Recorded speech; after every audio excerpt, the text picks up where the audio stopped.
Sarah, comprends-moi. Je pense vraiment être le seul à souffrir. On avait un but précis quand on a commencé ensemble. Je veux dire, on a travaillé comme des malades pour monter notre boîte.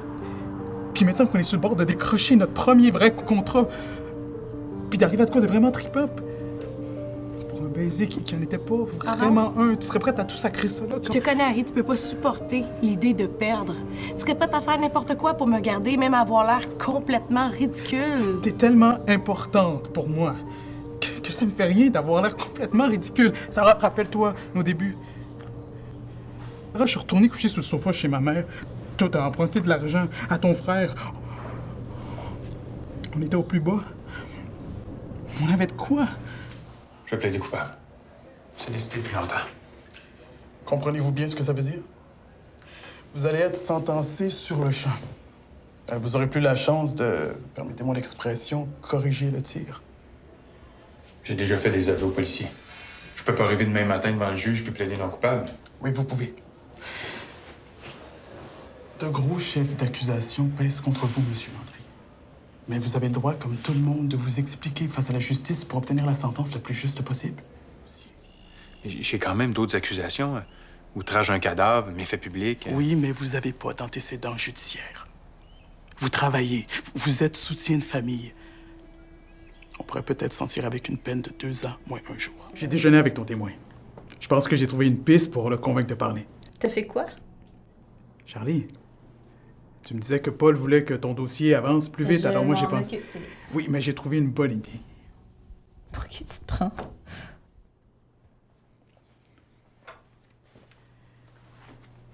Hier, Paul m'a parlé de toi aussi. Il pense à te retirer le dossier. Ça s'améliore? Oui. Celle-là, là. On est salaud?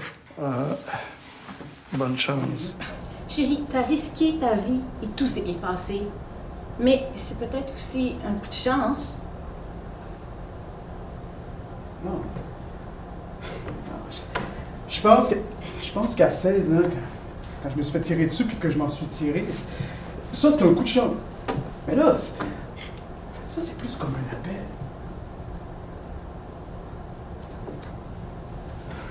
C'est quoi, on oublie ça? Écoute, je sais juste pas quoi te dire, là. C'est quoi? C'est l'argent, c'est ça? Non. Tu sais qu'en ce moment, ils sont en train de recruter. Je pensais aller faire un tour, puis j'aurais besoin de sentir ton soutien là-dedans. C'est juste qu'être pompier, c'est un métier dangereux. Je sais que ce sera pas évident. Les horaires, le revenu, le bébé. Arrête. Merde, mais pourquoi il fallait qu'elle mette la robe? Je t'ai dit tout de suite de pas engager cette fille, je te l'ai dit le premier jour.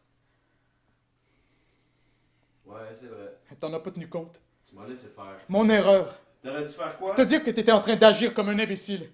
J'ai reçu les résultats de vos tests. Puis, mon cholestérol remonte. Est-ce que vous avez eu des relations sexuelles non protégées? Ben, c'est possible, ouais. Mauvaise idée. On vous a refilé une gonorrhée. Sortez-le. Sans coup. On voudrait pas qu'elle attire trop l'attention. Puis là, je reçois l'appel à propos de mon test sanguin, puis je me dis, ça y est, c'est ça. Le cancer.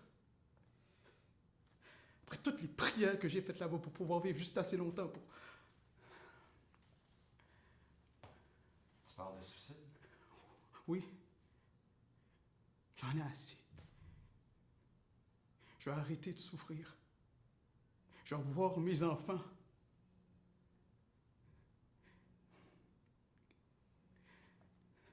Mais ça n'arrêtera pas. Ça n'arrêtera jamais parce que mourir n'est pas une punition que Dieu me réserve. Je préfère me pousser à continuer de vivre.